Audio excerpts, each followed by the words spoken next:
Pierre Poilievre needs a new seat in Parliament. It's time to talk about a by-election in Alberta and some strategy speculation. I'm Steve Sanford. You're watching Dominion Report. Now, as a bonus, I have another by-election to talk about, so stay tuned for that one later in the video. As we have discussed on this channel, during the last election, Conservative Party of Canada leader Pierre Poilievre lost his riding in Carleton-Ottawa. There was some speculation about whether he would step down as party leader. It wouldn't have surprised me if he had. In election polling, his popularity was well below that of his party's popularity. So one could argue that a different Conservative Party leader might have become Prime Minister. I believe he made some strategic errors, which cost him his Carleton seat. And I believe that demonstrated a lack of strategic political thinking. I actually made a whole video about that, so I'll put that in the comments below if you want to see it. Now, all of that is in the past, and Poilievre has decided to stay on as party leader, and apparently party leadership has agreed to it. Conservative MP Damien Kuriak will resign from his seat in the Alberta Battle River Crowfoot riding, which he has held since 2019. This will initiate a by-election where Poilievre can run. Battle River Crowfoot voted over 82% in favor of Kuriak. Now, whether the citizens who voted there are disappointed to lose so quickly the representative that they have just reelected, or they are excited to have the party leader come into their riding, the result will likely be the same. It can be nearly assured that Poilievre will win. It's an interesting choice for Poilievre.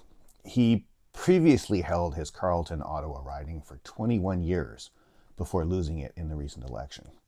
Now, that said, he was born and raised in Alberta, and as we've spoken about on this channel, he comes from the Reform Western side of the current Conservative Party makeup.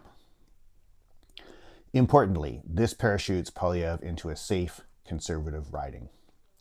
At the same time, however, it drops him into ground zero of the conversation that is currently happening in Alberta politics about separating from the rest of Canada. This is something that Poilievre and the right-wing side of Canadian politics is going to have to tackle head-on in the coming months, and something that I'm sure we're going to be talking about more on this channel. Many media pundits are discussing about Kuriak's decision to give up his seat. He is just 6 months shy of a full MP's pension.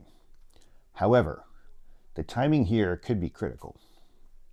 So far, Kuriak has only announced his intention to resign. He can't actually officially make that announcement or officially resign until after he is sworn in as MP, re-sworn in as MP. That typically takes place in the days leading up to the opening of Parliament, which in this case is on May 27th. The by-election is then required to take place within 180 days after official notice of vacancy is filed. Plus, there would be some time after that before the winner of that by-election would actually be sworn in. So, it is quite possible that if they draw the process out, they could find a way to get Kuriak past his requirement for a full MP pension.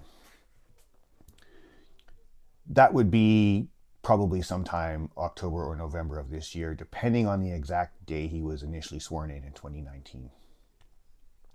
Now, I have to admit, I don't know the legality around compensation for an MP who has resigned their seat in this type of scenario. If you do know, or if you have a link which explains it, please put it in the comments below. That said, if he was paid like a fee, or if there was a form of a quid pro quo, many people would consider that ethically questionable. I suppose all we can do for now is watch to see if Kuriak receives a rosy ambassadorship position somewhere tropical the next time the Conservatives form government. Now, as for Mark Carney, the Prime Minister is officially the person who calls the by-election. He has said that he will do so without delay, without gaming the system, and without blocking his political opponent from returning to Parliament. Some will point to Carney's actions and say that he is behaving honorably, acting in good faith. Others will say that he believes Poilievre is a weaker opponent and that a potential replacement is, perhaps a stronger one, and therefore he is finding a way to help Poilievre retain the party leadership for strategic reasons. It could be both. Or he could just be a relatively straight-up guy who doesn't overthink things that he doesn't have to and doesn't just play games. Now, speaking of political games, I did mention at the top of the video that I would discuss briefly another by-election, and here it is. In January, the Alberta Provincial NDP Party elected former Calgary Mayor Naheed Nenshi as their leader. Prior to that, on December 30th of last year, former NDP leader Rachel Notley announced her intention to step down and resign her seat. This is supposed to force an Alberta provincial by-election. However, here we are 5 months later. The United Conservative Party leader and the Premier of the province, Danielle Smith, has yet to call the by-election, thereby denying, so far, her political opponent a seat in the provincial legislature. Danielle Smith, if you're listening, this is not a good look. I doubt she's listening. Petty politics should be beneath us. I hope that Alberta voters are paying attention.